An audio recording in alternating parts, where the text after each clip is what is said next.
Welcome back to Free Beer Friday After Dark.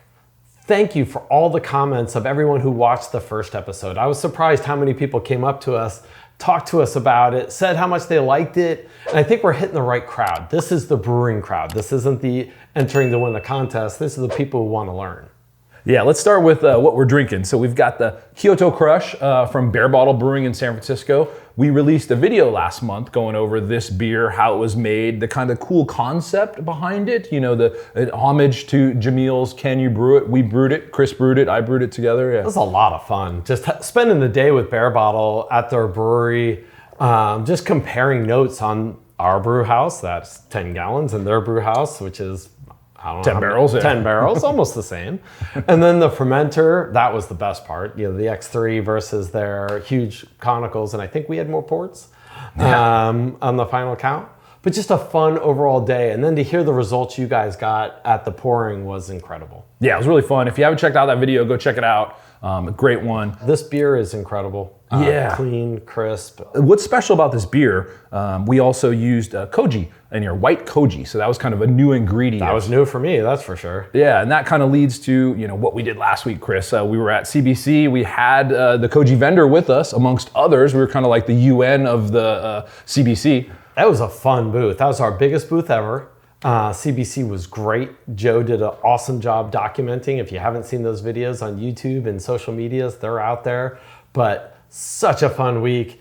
We had everyone in that booth. But let's start with the rice and Koji. Yeah, that was awesome. We had the rice and Koji. They were giving away recipes, going over that kind of stuff. Moving over to the other corner, we had Cryer and Spidel, which was the German German contingent. Yeah, German contingent, yeah. Then over catty quarter to them was the Norwegians. Brew Tools was there. Yep. Then we had our oil heated 3.5 barrel system, which was incredible. Just overall, we had cellar science display. We had... it was a League of Nations. It was awesome. You name it. Good times, though. Let's talk about where it was at real quick. So it was in Vegas, which I don't think of a beer city. But I want to shout out to Silver Stamp, which was honestly in my top 5 beer bars I've ever been to in my life. This place was amazing. Every beer that you ordered came in the correct glassware. It just had a cool vibe. What did you think of that place? I loved everything about it except for the pickled eggs. I could have done without that. Those sat in the belly wrong the rest of the night for me. I actually enjoyed the pickled egg. Okay, I felt like it was a challenge. To each their own. Yeah. We did the Kolsch flights, the Kolsch wheel. That was great. Yeah. So really cool place. Also some great breweries too. Abel Baker, remember that one? That was another great brewery that was there. They use a lot of the products we sell, a lot of cellar science yeast and things like that. So that was really cool to see. No, and just overall, Vegas is pretty fun. I haven't been in years, so it was great. We stayed at the Venetian because that's where the conference was. And right there is this thing right out the window, the Sphere. And holy cow, if you haven't seen that in person yet, it's worth seeing. It's worth going. If you do go to Vegas, they do like an experience. And we did that one night and walked through cool AI robot stuff and then a great little movie. The great immersive, epic, massive movie around you, super fun. Ole and I also got to see Fish play live there, and that blew my mind. It was incredible, great show, so double whammy for me. Sphere was epic. Joe, our producer, said it was a life-changing experience, so it's pretty rad. Well, thank you to everyone who put in a question. So we're gonna do 2 today, but we're willing to do more, and the first one I thought was pretty cool. So Vito, when you go to a new brewery, what's your strategy for ordering beer? Yeah, I love this question. It is something, you know, as a commercial brewer, I'd go to other breweries and I'd always think about this question when people were visiting my brewery. And what I always say is, I always go for their clean, light beers first, because that really shows you what a brewer could do, right? You know, anybody could, you know, do these big stouts and hoppy beers and things like that, but show me your blonde ale, show me your lager. You know, let me see how good you are in process and procedure behind the scenes. So I always go for the clean, light beers first. That's my thing, to just kind of check out the brewer's chops, basically. See, Vito's judging you, other breweries. I go in with the idea of what are they known for? What do they specialize in? I look around first.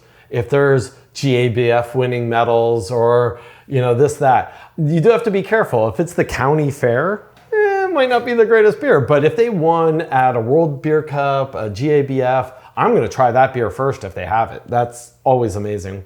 Two, I'll go out and look at reviews. I try not to put too much emphasis on the reviews, but typically if they have a killer beer, that's going to rise to the top with great reviews and star ratings and stuff like that. So a little bit of looking around, and even if you didn't research it before you went, just look what you see, and worst case scenario, you ask the bartender, what's the most popular beer here? And I always start with that. Dealer's choice. All right, Chris, so this is another good one that came in. Somebody, his father's got multiple kids, he wants to brew, hasn't been able to brew for months. What are some tips to get him brewing or just get him motivated? Yeah, that's a hard one. I have twins and I went a long time between brewing because it's a lot of work and you're tired and blah, blah, blah. But you gotta have your why, and that is sharing. And I think once you have that, try to find a way with your spouse to say, let's have some families over, let's have a beer to celebrate when they come over. Even my wife used to plan brewing parties. So I would brew while people just hung out, and that was just an excuse to get together, kind of drink. I'd be brewing, but it gave me that freedom to brew.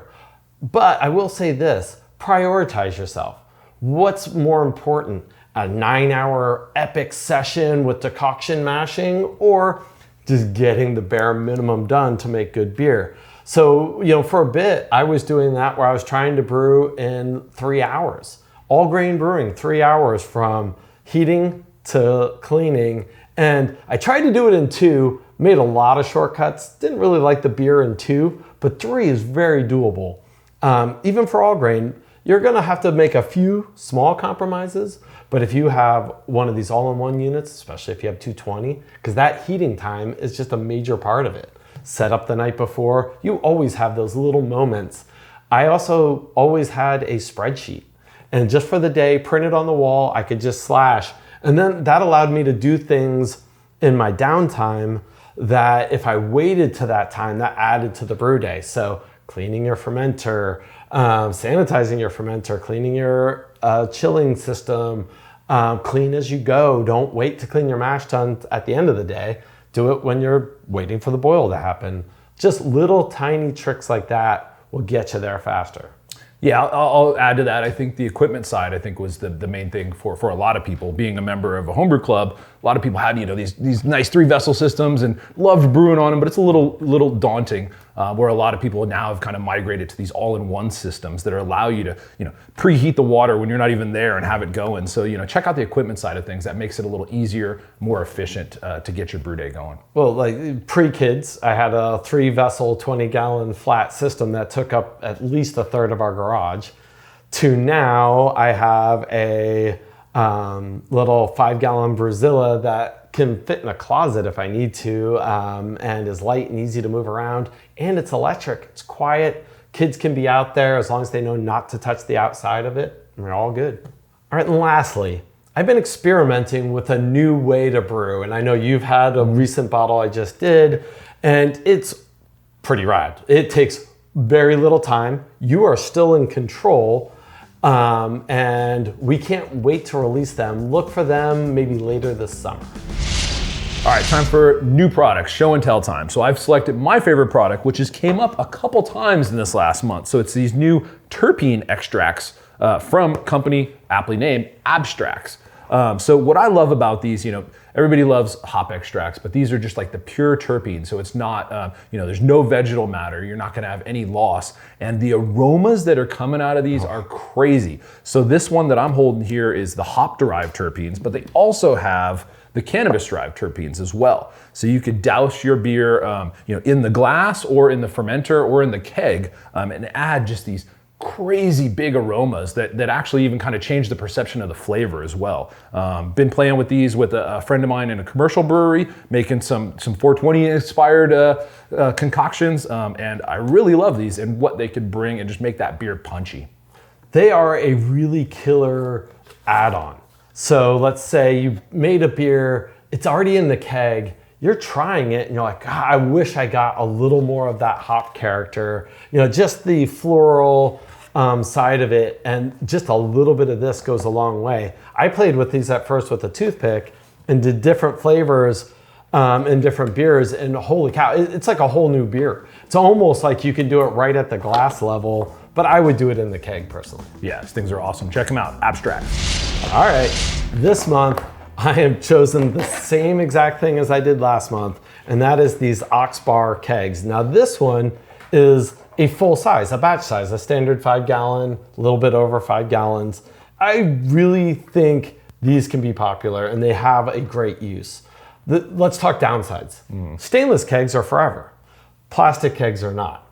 At minimum, you should get 2 years. They say you can hydro test them every 2 years and keep using them as long as they pass that test. I probably wouldn't, but we'll be selling the shells by themselves. Super affordable, less than half the price of a keg for the whole unit, let alone the replacement shell. The unit comes with PRV for safety, and then you're in and out, and it comes with the floating dip tube and filter. So nice and easy to pull clear beer, but you're gonna go to a festival or an outdoor pouring event. One of the things I really dig about it is being able to assess your kegs. With all stainless, you have no idea. One could be empty, one could be full. You have no clue, but this, you'll be able to see the liquid level line. And 2, it's plastic. It's lighter, it won't break. Let's say you had to do something poolside and you wanted draft. Not that the stainless is gonna break, but it's just, you know it's safe, easy to use. Yeah, I love the pouring event. You know, before floating dip tubes, I'd want to show up and get my beer resting. Yeah. You know, because you knock it around, and you know I want to pour the clearest, best beer.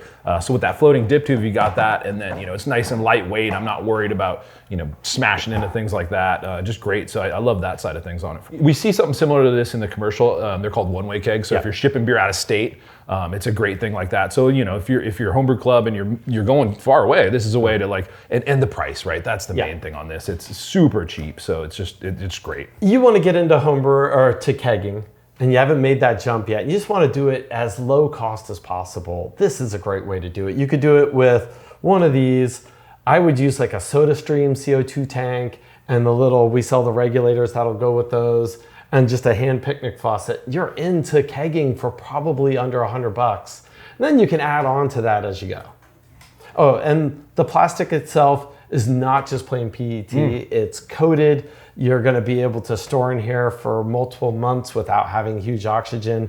In fact, the manufacturer claims because of the types of plastic, you'll have less oxygen pickup than a standard, like either a silicone or the old style O-rings. Those new yellow style O-rings will go a long way though to compete against this. Don't forget to enter to win this beautiful Komos Deluxe Kegerator, and keep the questions coming. We'd love to get into some more technical brewing related questions, so go ahead and put those in the comments of this video, and if we answer them on air, you could win a MoreBeer gift card. Cheers. That was a resonator. Was it good? I thought our first one was a little better. I know, yeah. We were talking Sasquatch.